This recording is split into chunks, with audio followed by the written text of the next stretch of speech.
What's good, you guys? Welcome back to another video.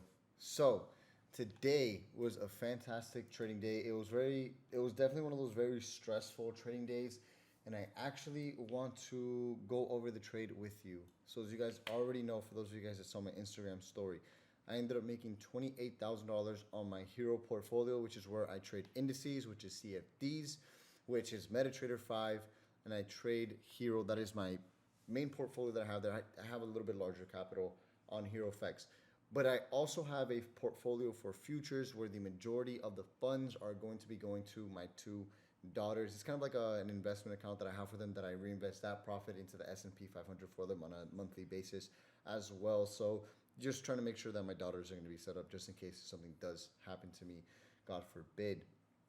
Which is why I'm trading futures on a U.S. regulated brokerage because they're actually the guarantors of the account when they turn 18 years old, which is why it's on a U.S. regulated brokerage. So with that being said, I trade futures on TradeStation. You guys see, you have the demo option, you have the live option. I'm gonna click live. I'm gonna press connect. I'm gonna log into my account here. Of course, I'm gonna blur out my account information just in case, or at least I'll blur out a portion of my account name, right? And I'm going to use my authenticator code here, which I've done this video already. So I'm going to log in live for you guys so you guys can see that I'm actually trading with live capital always. And as you guys can see there, $32,000 worth of profit on the day on sales on NQ. So now giving you guys the full breakdown. So over the last few days, and I think I talked about this on my breakdown on Instagram. Over the last few days, we actually have seen the S&P 500 move to the upside, where the S&P 500 and the NASDAQ have risen like 6% in the last few days. Now, what I did notice was that price action did actually pull up to a major key resistance range. Now, my thing is, realistically, there's been a ton of bad economic data that has actually came out, and we've still seen price action go up. So, in keeping it simple terms, I feel like this bullish run that we're seeing is actually just fluff in the markets. So with that being said, I mean, on the 4-hour time frame, we have this resistance range at 15,392, and this is going to be on NQ. And the NASDAQ is going to be very similar, as you guys can see how I have it marked off here on the NASDAQ as well, which I shorted both NQ and NAS 100. Now, with price action pulling up into this resistance range being 15,400, 15,000, basically 15,400.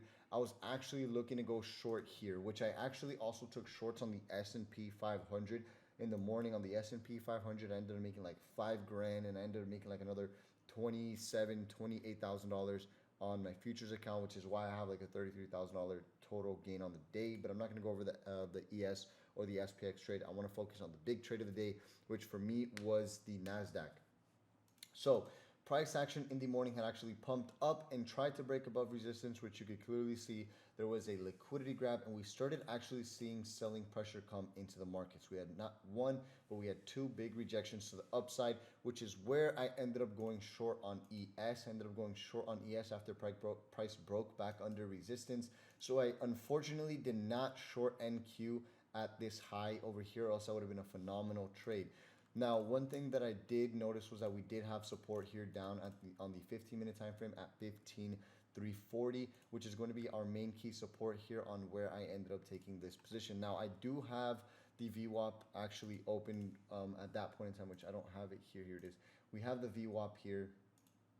So for those of you guys that don't understand what the VWAP actually is, for those of you guys that trade either US 30, SPX, or NAS 100, I would highly recommend you guys look into the VWAP. It's basically VWAP for short is volume weighted average price, which the way you can think about it is if price action is trading above the VWAP, there's typically more bullish volume in the markets. If price action is trading under the VWAP, there's typically more bearish volume in the markets.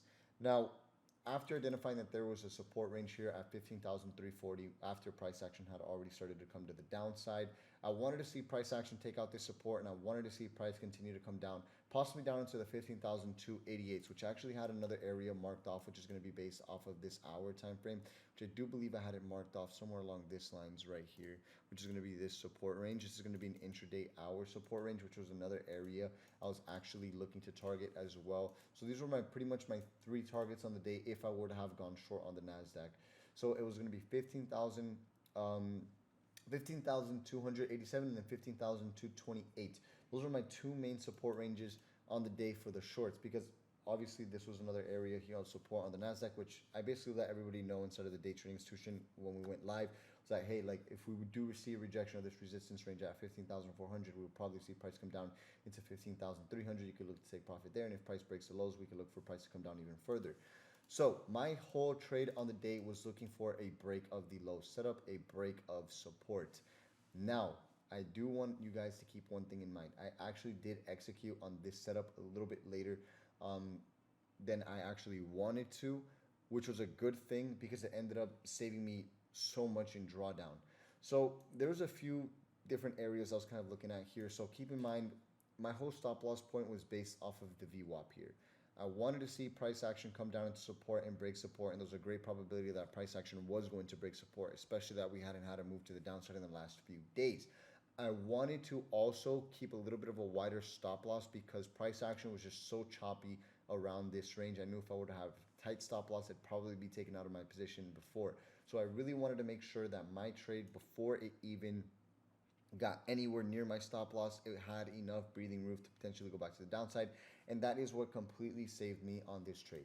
So when price action was just simply consolidating around this range, there were so many times I wanted to trigger myself into the trade itself, but I just simply did not end up triggering myself into the trade. I wanted to see price action actually take out and close under support, which when price action ended up dumping all the way down here and gave me that first close on the 5 minute under support, that is when we can kind of confirm. I don't want to use the word confirm, but look at the edge and look at the probability of these setups where it's like, okay, well, now price action actually has closed under support over the last hour of consolidating and just rejecting above support. There's a great probability that price action can actually go down and continue to make new lows.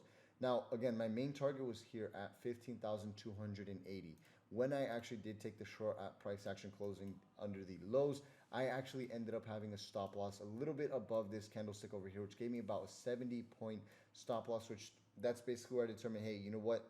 This is enough breathing room that if I'm going to be wrong, I'm going to be wrong pretty much almost immediately, but I'm also giving price enough room to pull back, which luckily, I don't want to use the word luckily, but there's a great chance that price action would have or should have continued to go down after we had a nice strong close with a lot of volume under support, especially after rejecting the VWAP twice. Again, you just have to think about things in probabilities. Price action rejected this area so many times, but then came up into the VWAP and rejected the VWAP not once, but we rejected the VWAP twice, which is a great sign. Like, okay, well, there's still more bearish volume in the markets, and now we have a close under support. There's a lot higher of a probability for price action to continue to go down after signals like that. So I wasn't concerned on getting stopped out. The only concern I really had was just kind of volatility, and if volatility was going to be a big play. So as you guys can see, I was looking for roughly a 3.4 risk reward ratio, which I didn't capture the whole thing. When this 5 minute candlestick actually closed, the second 5 minute candlestick closed after the dump, is where I got out of my position with roughly a 2.5 risk reward ratio, which I was risking roughly around like $13,000 on this trade, and I made like $28,000, which was a fantastic trade. But it was so hard to actually just simply wait and just think about it every single time. Imagine how many times price action broke under support and I wanted to execute and I wanted to take that trade and I didn't want to miss out on the move, but fighting that FOMO was just so difficult.